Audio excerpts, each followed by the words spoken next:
Hello मेरे प्यारे बच्चों, कैसे हो आप सभी लोग। उम्मीद करती हूँ सारे बच्चे अच्छे होंगे और अपने बोर्ड परीक्षा 2025 की तैयारी खूब मन लगा के कर रहे होंगे। तो भाई जैसा कि आप जानते हैं, आप लोगों के लिए हेल्पफुल सीरीज में लेके आ रही हूँ रेगुलर, जिसमें हम लोग एक एक सब्जेक्ट के 25-25 ऑब्जेक्टिव क्वेश्चन कर रहे हैं। जैसा कि आप जानते हैं, आपके एक विषय में 20 ऑब्जेक्टिव क्वेश्चन आपके बोर्ड एग्जाम में पूछे जाते हैं। तो उसी को नज़र में रखते हुए हम लोग एक एक सीरीज में 25-25 इसलिए ला रहे हैं ताकि आप और बेहतर तरीके से अपने क्वेश्चन आंसर कर सको। ठीक है जी। तो भाई हर एक सब्जेक्ट का आपके लिए MCQ सीरीज आता रहता है, तो सारे लोग ज़्यादा से ज़्यादा वीडियो को शेयर करिएगा और चैनल को सब्सक्राइब कर लीजिएगा। आज का बायोलॉजी का हमारा सेक्शन है। पहला क्वेश्चन है, प्रकाश संश्लेषण कैसी अभिक्रिया है। सबसे पहली बात याद रखेंगे कि जो प्रकाश संश्लेषण होता है बेटा, वो होता कहाँ पे है, तो वो किस में होता है, वो पौधों में होता है। किस में होता है, पौधों में होता है। ठीक है जी। तो ये जो प्रकाश संश्लेषण होता है कैसे, तो याद रखेंगे जो पौधे होते हैं बेटा, वो अपना भोजन कैसे बनाते हैं, वो खुद बनाते हैं। ठीक है जी। तो जो चीज़ है, जो जीव अपना भोजन स्वयं बनाएंगे वो क्या कहलाते हैं, स्वपोषी कहलाते हैं। और ये प्रक्रिया क्या कहलाती है, स्वपोषण कहलाती है। तो राइट आंसर क्या हो जाएगा, ऑप्शन नंबर ए, यानी कि जो स्वपोषण है वो क्या है, प्रकाश संश्लेषण कैसी अभिक्रिया है, स्वपोषण है। अगला क्वेश्चन है, प्रकाश संश्लेषण किसमें होता है, पौधों, जीवों, निर्जीव, जीवाश्म। तो अभी बताया कि जो प्रकाश संश्लेषण होता है वो किसमें होता है, पौधों के अंदर होता है, यानी कि ऑप्शन नंबर ए आपका सही जवाब हो जाएगा। चलिए, और सारी सीरीज देखना और लास्ट में कमेंट करके बताना आपने कितने क्वेश्चन करेक्ट किए। ठीक है जी। चलो, लार में कौन सा एंजाइम पाया जाता है बेटा। देखो याद रखना, हमारे मुंह में क्या बनती है, लार, और लार सबसे पहले भोजन में मिलाई जाती है और यही सबसे पहले पचाने का भी काम करती है। तो हमें याद रखेंगे, अगर पूछा लार ग्रंथियों की संख्या कितनी होती है, तो कितनी होती है, 3 जोड़ी लार ग्रंथियों की संख्या होती है। ठीक है। कौन सा एंजाइम होता है हमारे लार में, तो कौन सा होता है, टाइलिन नामक एंजाइम पाया जाता है। ठीक है जी, समझ में आया। ओके, नेक्स्ट क्वेश्चन का आंसर करेंगे, पौधों में प्रकाश संश्लेषण होता है कहाँ, जड़ में, तने में, पत्ती में, या इनमें से कोई नहीं। तो भाई जो पौधे का हरा भाग है यानी पत्ती उसी में तो प्रकाश संश्लेषण होगा, बिल्कुल होगा। तो राइट आंसर क्या हो जाएगा, पत्तियों में क्या होता है, प्रकाश संश्लेषण की क्रिया होती है। अगर तुमसे पूछा गया प्रकाश संश्लेषण के लिए किस चीज़ की ज़रूरत पड़ती है, तो हरित लवक की ज़रूरत पड़ती है। और क्या ज़रूरत होती है, सनलाइट, यानी कि सूर्य के प्रकाश की रोशनी की ज़रूरत यहाँ पर पड़ती है। ठीक है जी। अगर जो पौधे होते हैं वो कैसे बनाते हैं, अगर पूछा गया भोजन, जो इनका भोजन बनता है वो किस रूपों में बनता है, पौधे का भोजन हमेशा याद रखेंगे बेटा कि ग्लूकोज के रूप में बनता है। किस रूप में, ग्लूकोज के रूप में बनता है। और इसका फॉर्मूला क्या होता है, C6H12O6 होता है। क्लियर है भाई। चलिए अगला, मानव आमाशय में कौन सा अम्ल पाया जाता है, नाइट्रिक अम्ल, सल्फ्यूरिक अम्ल, HCl, या इनमें से कोई नहीं। HCl का मतलब है हाइड्रोक्लोरिक अम्ल। तो हम मनुष्यों में क्या होता है बेटा, हाइड्रोक्लोरिक अम्ल पाया जाता है। देखा होगा कभी कभी आपने, आपके घर में पापा होंगे, दादी होंगी, मम्मी होंगी, उनके पेट में एसिडिटी यानी गैस बन जाती है। तो वो यानी क्या है, उसका मतलब उसमें आपके उनके मम्मी या जो भी है उनके पेट में क्या है, HCl की मात्रा बढ़ गई है। तो इसको हम लोग कंट्रोल कैसे करते हैं, हम लोग इनो लेके आते हैं, इनो पानी में मिला के पी लेते हैं। तो जो इनो होता है वो क्या काम करता है, क्षारक का काम करता है। कैसा काम है, क्षारक। और पेट में क्या है, अम्ल है। पेट में क्या है, हमारे अम्ल है। तो जब अम्ल और क्षार आपस में क्रिया करते हैं, तो तुमने अम्ल क्षार चैप्टर में पढ़ा होगा, तो ये क्या बना देते हैं, उदासीन बना देते हैं। उदासीन विलयन का निर्माण करते हैं और साथ में क्या देते हैं, जल भी देते हैं, है ना। तो जब ये एक दूसरे के प्रभाव को क्या कर देते हैं, नष्ट कर देते हैं, अम्ल क्षार के प्रभाव को और क्षार अम्ल के प्रभाव को। इस तरीके से पेट में जो गैस एसिडिटी की समस्या होती है वो गायब हो जाती है। चलिए जी, अगले सवाल पे बढ़ेंगे। नेक्स्ट क्वेश्चन का आंसर करके बताइएगा, लार ग्रंथि में निकलने वाले रस को क्या कहते हैं। जो हमारी लार ग्रंथियां होती हैं उससे जो हमारा रस निकलता है उसको हम लोग क्या कहते हैं। क्या होगा आंसर, आंसर क्या हो जाएगा, एंजाइम, लार, पित्तरस या प्रोटीन। तो राइट आंसर क्या हो जाएगा भाई, एंजाइम हो जाएगा। जो एंजाइम होता है वो क्या होता है, जो हमारे मुंह से रस निकलता है उसे हम क्या कहते हैं, एंजाइम। अगर तुमसे पूछे लार में कौन सा एंजाइम होता है, जो एंजाइम निकलता है कौन सा एंजाइम होता है, तो टाइलिन नामक एंजाइम होता है। क्लियर है भाई, सारे बच्चों को अच्छे से समझ में आ रहा होगा। चलिए आगे बढ़ते हैं। आहार नाल मुख्य रूप से मुख से कहाँ तक विकसित होती है, पैर, पेट, गुदा या टांग। तो जब हम लोग आहार नाल वाला चैप्टर पढ़ते हैं, यानी पोषण, जब मानव में पोषण को पढ़ते हैं, तो आहार नाल का हम लोग चित्र भी देखते हैं, है ना भाई। अगर जिन्होंने नहीं पढ़ा, रिकॉर्डेड लेक्चर है, जाकर के उसको देखिएगा। ठीक है, वीडियो सेक्शन में या लाइव में भी हमने पढ़ाया है आपको।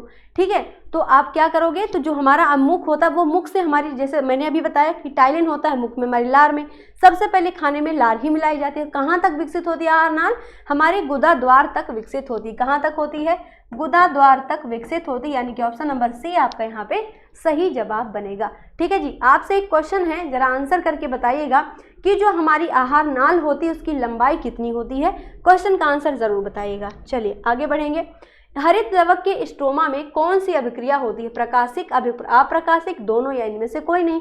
तो हरित लवक जो होता है उसके जो स्ट्रोमा होते हैं बेटा उसमें कौन सी अभिक्रिया होती है, अप्रकाशिक अभिक्रिया होती है। अगर तुमसे पूछा गया हरित लवक के ग्रेना में कौन सी अभिक्रिया होती है, हरित लवक के ग्रेना में, तो क्या बताओगे, प्रकाशिक अभिक्रिया होती है। किस कौन सी अभिक्रिया होती है, हरित लवक के ग्रेना में प्रकाशिक अभिक्रिया होती है। ठीक है भाई, चलिए अगला सवाल है, पादप किस प्रक्रिया से हवा को शुद्ध करते हैं, यानी जो पौधे होते हैं कौन सी ऐसी प्रक्रिया करते हैं जिस कारण से हमारा जो वातावरण है वो शुद्ध हो जाता है। तो राइट आंसर क्या हो जाएगा बेटा इसका, प्रकाश संश्लेषण, यानी कि ऑप्शन बी यहाँ पे आपका राइट आंसर होगा।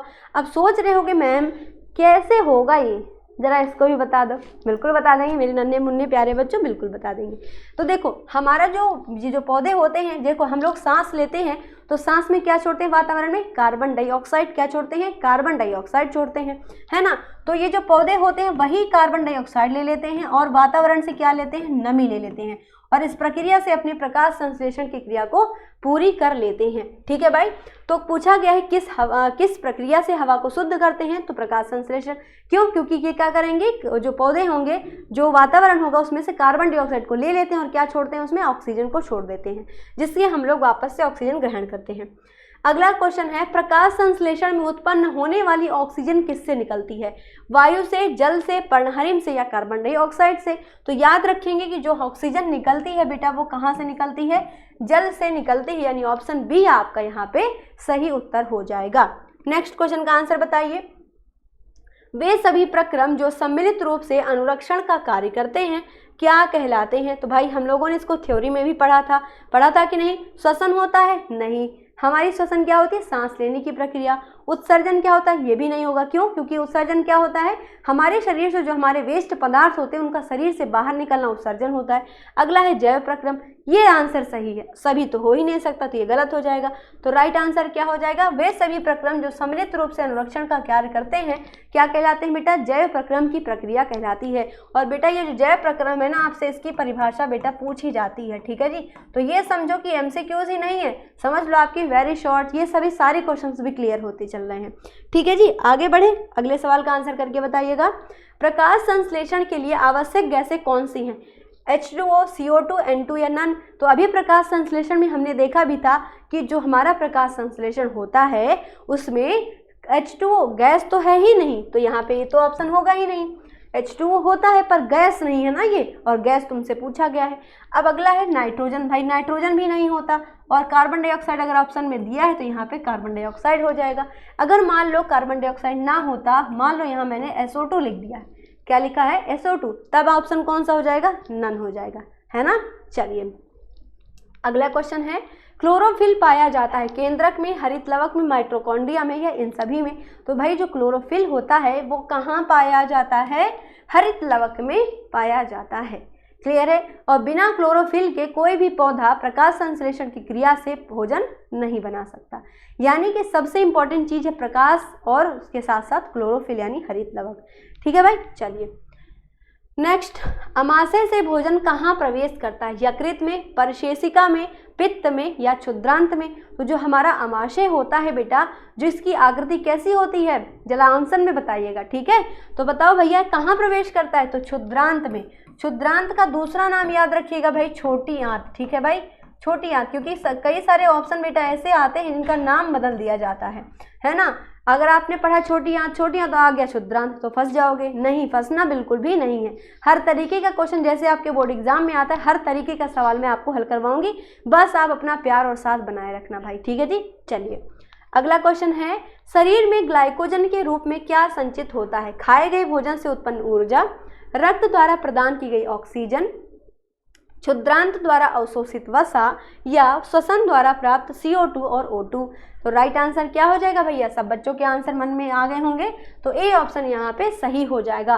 क्योंकि जब हम बेटा भोजन करते हैं तो उस भोजन से जो हमें एनर्जी मिलती है उसको हम तुरंत थोड़े ना उपयोग कर लेते हैं, वो हमारे शरीर में ग्लाइकोजन के रूप में संचित रहता है। जब जब हमें ज़रूरत पड़ती है तब तब वो एनर्जी हमें मिलती रहती है ना। जैसे अभी मैं आपको पढ़ा रही हूँ तो मेरी एनर्जी कहाँ सबसे ज़्यादा लग रही होगी? हमारे दिमाग को लग रही होगी, मेरे दिमाग को यूज़ करनी पड़ रही होगी। तो हमारे शरीर में एनर्जी, मेरे जो ग्लाइकोजन है वो सबसे ज़्यादा मेरे ऊर्जा कहाँ पे आएगी?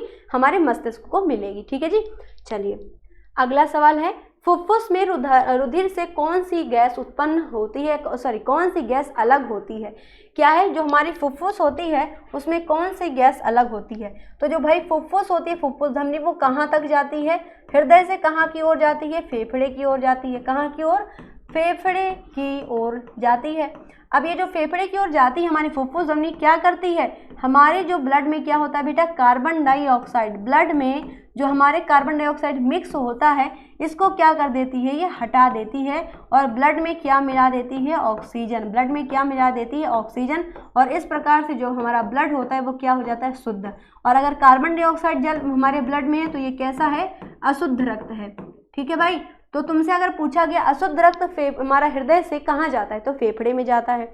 अगर तुमसे पूछा गया भाई अशुद्ध रक्त किस कारण से होता है? तो CO2 के कारण होता है।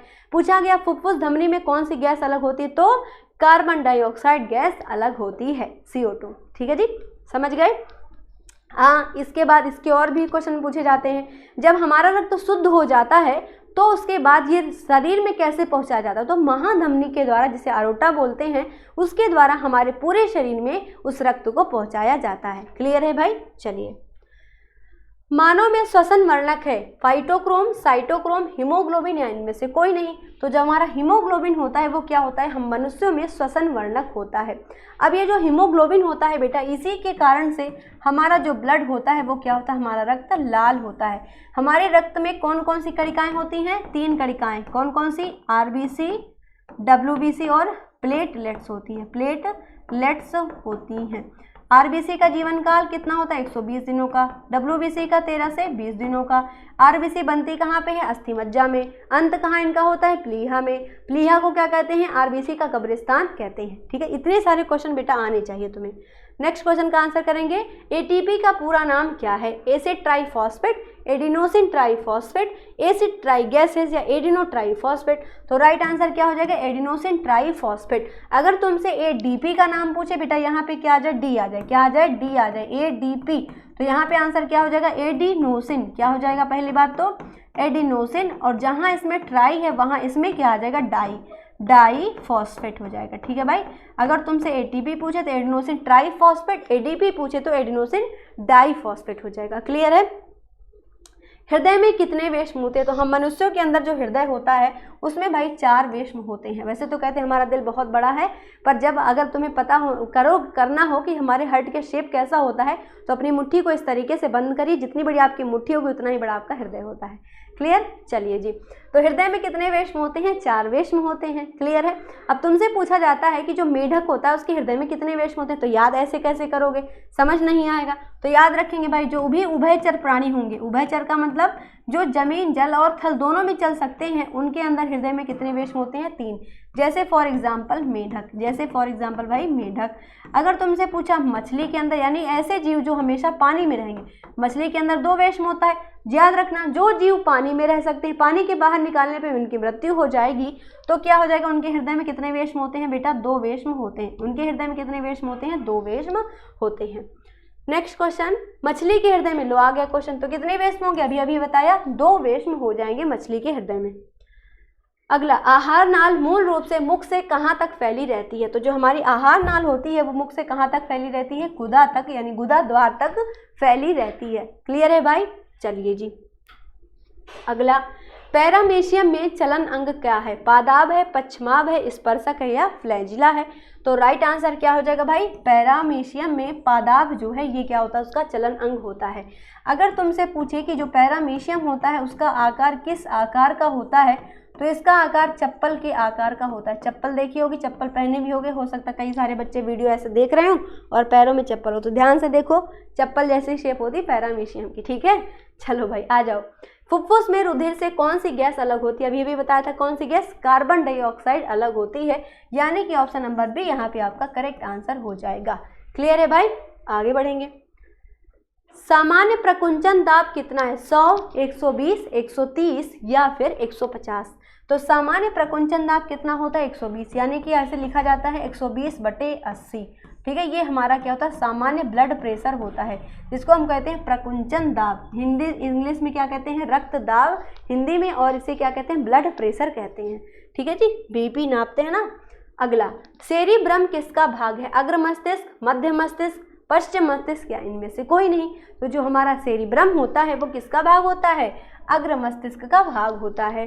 अच्छा जी, हमारे ही मस्तिष्क का हिस्सा है हमारी पीयूष ग्रंथि, हमारे ही मस्तिष्क का हिस्सा है हाइपोथैलेमस, थैलेमस, ये सब हमारे हृदय मस्तिष्क के ही हिस्से होते हैं। अब आपसे एक क्वेश्चन मैं पूछ रही हूँ, जरा आंसर करके बताना कि जो मस्तिष्क होता है उसके कितने भाग होते हैं? मुख्य जो है कितने भाग होते हैं मस्तिष्क के, और उनका क्या क्या नाम होता है? ठीक है बेटा, सारे लोग इस क्वेश्चन का आंसर करके बताएंगे। और ये भी बताइएगा ये जो छोटे छोटे से सीरीज आपके लिए हम लोग लेके आ रहे हैं, जो कि आपके बोर्ड एग्जाम के लिए बहुत ज़्यादा इंपॉर्टेंट है, वो आपको कैसी लगती है, कैसी हेल्पफुल है कि नहीं, ज़रूर बताइएगा। ठीक है जी, और इसी तरीके से चैनल को सपोर्ट करते रहिए, प्यार देते रहिए, और सब्सक्राइब नहीं किया है तो सब्सक्राइब भी कर लीजिए। ओके बेटा, आपके एग्जाम के लिए आपको best of luck. Radhe Radhe.